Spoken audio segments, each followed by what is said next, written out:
الحمد للہ وحدہ لا شریک لہ والصلاة والسلام علی من لا نبی بعدہ وعلی آلہ واصحابہ الذین اوفوا عہدہ اما بعد فاعوذ باللہ من الشیطان الرجیم بسم اللہ الرحمن الرحیم ما یکون من نجوى ثلاثة الا هو رابعهم ولا خمسة الا هو سادسهم صدق اللہ العظیم۔ میری انتہائی واجب الاحترام طلباء اعزام، کل کے سبق میں ہم نے پڑھا تھا توحید کا لغوی معنی کیا ہے، توحید کا شرعی معنی کیا ہے۔ توحید کا لغوی معنی تھا کسی چیز پر ایک ہونے کا حکم لگایا جائے، پھر ذہن کے اندر دل کے اندر یہ یقین کر لیا جائے کہ وہ چیز ایک ہے، یہ توحید کا لغوی معنی تھا۔ توحید کا شرعی معنی ہم نے پڑھا تھا کہ اللہ جل جلالہ سے متعلق یہ عقیدہ رکھا جائے کہ اللہ جل شانہ صفت الوہیت اور اپنی دیگر خواص صفات کے اندر یکتا ہیں، اللہ جل شانہ کا کوئی شریک نہیں ہے۔ اسے شرعاً اصطلاحاً توحید کہتے ہیں۔ آج کے سبق کے اندر ہم نے جو بات پڑھنی ہے وہ بات انتہائی اہم ہے، قابل غور ہے، اس لیے توجہ سے بات سماعت فرمائیں گے، انشاءاللہ بات سمجھ آئے گی۔ توحید کی مختلف اقسام ہیں، اس وجہ سے علماء کرام نے، اکابرین نے، سلف صالحین نے اپنے اپنے ذوق اور شوق کے مطابق توحید کی انواع اور اقسام کو بیان کیا ہے۔ آج جو ہم اقسام پڑھنے والے ہیں وہ علامہ ابن بطہ اکبری رحمہ اللہ نے لکھی ہیں۔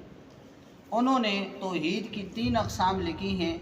آج کے درس کے اندر، سبق کے اندر فقط ہم 2 پڑھیں گے، پھر تیسری پر اگلے سبق کے اندر گفتگو کریں گے۔ تو علامہ ابن بطہ اکبری رحمہ اللہ نے جو باتیں لکھی ہیں وہ باتیں کیا ہیں؟ انہوں نے پہلی بات یہ لکھی ہے کہ اللہ جل شانہ سے متعلق یہ عقیدہ بنا لیا جائے کہ اللہ جل شانہ موجود ہے، اللہ جل شانہ ہے، اس لیے کہ دہریہ قسم کے لوگ اور تعطیل کے عقیدے رکھنے والے لوگ جو کہ اللہ جل شانہ کے وجود کو نہیں مانتے، وہ کہتے ہیں کہ صانع عالم نہیں ہے، یہ عالم، یہ کائنات ساری کی ساری خود بخود چل رہی ہے، اس کو کوئی چلانے والا نہیں ہے، حالانکہ اللہ جل شانہ اس کو چلانے والے موجود ہیں۔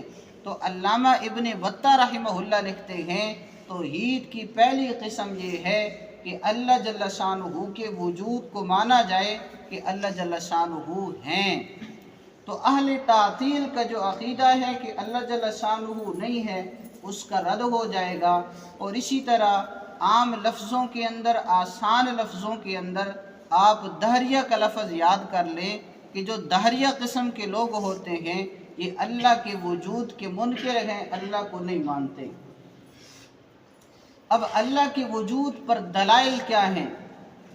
دلائل عقلی ہونی چاہیے، اس لیے کہ جو اللہ کے وجود کو نہیں مانتا اسے میں قرآن مجید سے آیات پڑھ کر سناؤں وہ تسلیم کرے گا۔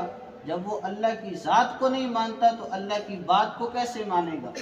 قرآن مجید اللہ کا کلام ہے، اللہ کی باتیں ہیں، جب وہ اللہ کی ذات کو نہیں مانتا اللہ کی بات کو کیسے مانے گا؟ اس لیے عقلاً اسے قائل کرنا پڑے گا، عقلی دلائل دینے پڑیں گے کہ اللہ جل شانہ موجود ہیں۔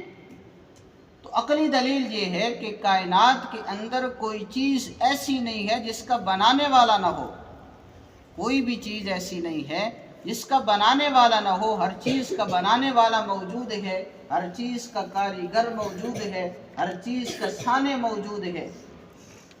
کوئی کتاب ہے، اسے لکھنے والا موجود ہے۔ ہمارے مدرسے کے اندر تپائیاں ہیں، انہیں بنانے والا موجود ہے۔ چھت پر پنکھے ہیں، انہیں بنانے والا موجود ہے۔ لائٹیں ہیں، انہیں بنانے والا موجود ہے۔ یہ جو عمارت ہے جس کے اندر ہم بیٹھے ہوئے ہیں، اس عمارت کو بنانے والے موجود ہیں۔ پتہ چلا کائنات کے اندر کوئی چیز ایسی نہیں ہے جس کو کوئی نہ کوئی بنانے والا نہ ہو، ہر چیز کا کاریگر، ہر چیز کا مستری، ہر چیز کا سانے موجود ہے۔ تو لہٰذا یہ جو پوری کائنات چل رہی ہے، اس کائنات کا چلانے والا، اس کائنات کو بنانے والا بھی موجود ہے، اسے اللہ کہتے ہیں۔ حضرت امام اعظم ابو حنیفہ رحمہ اللہ، جن کی فقہ کے ہم پیروکار ہیں، مقلد ہیں، جن کی فقہ پر ہم عمل کرتے ہیں، اسی وجہ سے اپنے آپ کو حنفی کہتے ہیں، احناف کہتے ہیں، تو سید الفقہاء، امام الائمہ، تلمیذ الصحابہ، حضرت امام اعظم ابو حنیفہ رحمہ اللہ، ان کا ایک مناظرہ ہے۔ مناظرہ ایک دہری کے ساتھ ہوا، وہ بھی اللہ کے وجود کا منکر تھا، اللہ کے وجود کو تسلیم نہیں کرتا تھا۔ امام اعظم ابو حنیفہ رحمہ اللہ کے ساتھ وقت طے ہو گیا، جگہ طے ہو گئی کہ فلاں جگہ پر فلاں وقت کے اندر میرا آپ سے مناظرہ ہے۔ مناظرہ طے ہو گیا، جو دہریہ قسم کے لوگ تھے وہ وقت پر پہنچ گئے۔ حضرت امام اعظم ابو حنیفہ رحمہ اللہ وقت پر نہ پہنچ سکے، وقت سے تھوڑا لیٹ ہو گئے۔ پہلے انہوں نے شور و غل مچایا کہ ان کا امام، ان کا مولوی بھاگ گیا ہے، وقت پر پہنچا نہیں ہے۔ لیکن جب حضرت امام اعظم ابو حنیفہ رحمہ اللہ پہنچے ہیں تو اس سے اس بندے نے سوال کیا، اے امام اعظم ابو حنیفہ، تم تو وقت کے پابند نہیں ہو، تم تو وقت پر پہنچے نہیں، کیسے لیٹ ہو گئے؟ حضرت امام اعظم ابو حنیفہ رحمہ اللہ نے فرمایا، اے لوگو، میں نے جس راستے سے آنا تھا اس راستے میں دریا پڑتا تھا، لیکن جب میں دریا پر پہنچا وہاں پر نہ کوئی کشتی موجود ہے، نہ کشتی چلانے والا ملاح موجود ہے۔ تو میں نے کہا کہ اب میں کیا کروں، سفر کیسے کر سکتا ہوں؟ پھر اچانک میں نے دیکھا جو 7 درخت تھے وہ درخت کٹے ہیں، ان کے پھٹے بنے ہیں۔ پھر اچانک وہ پھٹے خود بخود کشتی بن گئی، پھر اس کشتی کے اندر میں سوار ہوا، وہ خود بخود چلنے لگی، پھر میں تم تک یہاں پہنچا ہوں، اس وجہ سے مجھے تاخیر ہو گئی، اس وجہ سے وقت پر نہیں پہنچ سکا۔ تو وہ ہنسنا شروع ہو گئے، یہ تو پاگل ہے کہ خود بخود درخت کٹے، خود بخود کشتی بن گئی، خود بخود چل پڑی، ایسا بھی بھلے ہوتا ہے؟ تم تو بے وقوف ہو اور یہ لوگ تمہیں اپنا امام مانتے ہیں۔ حضرت امام اعظم ابو حنیفہ رحمہ اللہ مسکرائے اور فرمایا کہ میرا تیر نشانے پر جا لگا ہے۔ میں یہی بات سمجھانا چاہتا ہوں کہ جب کائنات کے اندر کوئی چیز کسی بنانے والے کے بغیر وجود میں نہیں آ سکتی، میں نے کہا فقط کشتی بغیر بنانے والے کے وجود میں آئی، تو نے مجھ پر پاگل ہونے کا فتویٰ لگا دیا، تو نے مجھے بے وقوف بنا دیا، اور خود کہتا ہے پوری کائنات، یہ ساری کائنات کا نظام بغیر بنانے والے کے چل رہا ہے، پھر تو مجھ سے بڑا بے وقوف ہے۔ وہ مناظرہ ہار گئے۔ تو اللہ جل شانہ کی ذات موجود ہے، اور آج کل یونیورسٹیز کے اندر، کالجز کے اندر ایسے قسم کے طلباء، ایسے قسم کے پروفیسر موجود ہیں جو آپ حضرات کے سامنے ایسی ایسی باتیں کریں گے جن کی وجہ سے وہ اللہ کے وجود کے منکر ہوتے ہیں، اور اسی طرح اپنے طلباء کو، اپنے اسٹوڈنٹس کو اللہ کے وجود کا منکر بنا رہے ہیں۔ بہت سارے ایسے طلباء، ایسے اسٹوڈنٹس موجود ہیں جنہوں نے یونیورسٹی کے اندر جا کر اللہ کے وجود کا انکار کر دیا۔ تو بھائیو دوستو، یہ 4 دیواری، یہ مدرسہ ہم اپنے لیے نعمت سمجھے، ہم اس کے اندر ہیں تو شرور اور فتن سے بچے ہوئے ہیں۔ اللہ جل شانہ سے متعلق پہلا عقیدہ علامہ ابن بطہ کہتے ہیں اللہ کی ذات موجود ہے، اللہ ہیں، اس پر عقلی دلیل میں نے آپ کے سامنے پیش کر دی۔ اور دوسری بات کہ اللہ جل شانہ ایک ہیں۔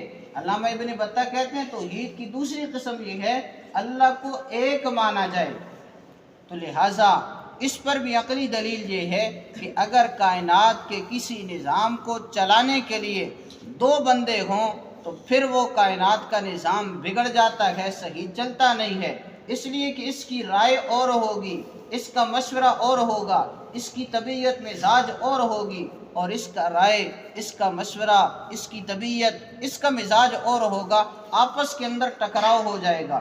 اس وجہ سے کسی بھی فیکٹری کے اندر، کسی بھی ادارے کے اندر بڑا ایک ہوتا ہے، باقی اس کے ماتحت ہوتے ہیں، ہر ایک کو بڑا نہیں بنایا جاتا۔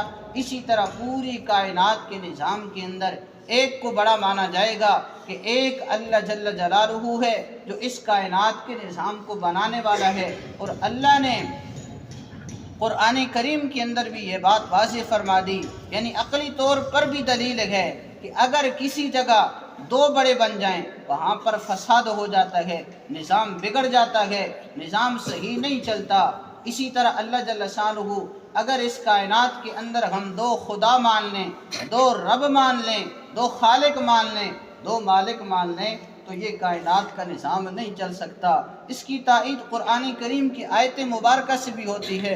اللہ فرماتے ہیں لَوْ كَانَ فِيهِمَا آلِهَةٌ إِلَّا اللَّهُ لَفَسَدَتَا، اگر اس کائنات کے اندر کئی سارے معبود ہوتے، کئی سارے خدا ہوتے، اس کائنات کا نظام بگڑ جاتا، اس کائنات کا نظام خراب ہو جاتا۔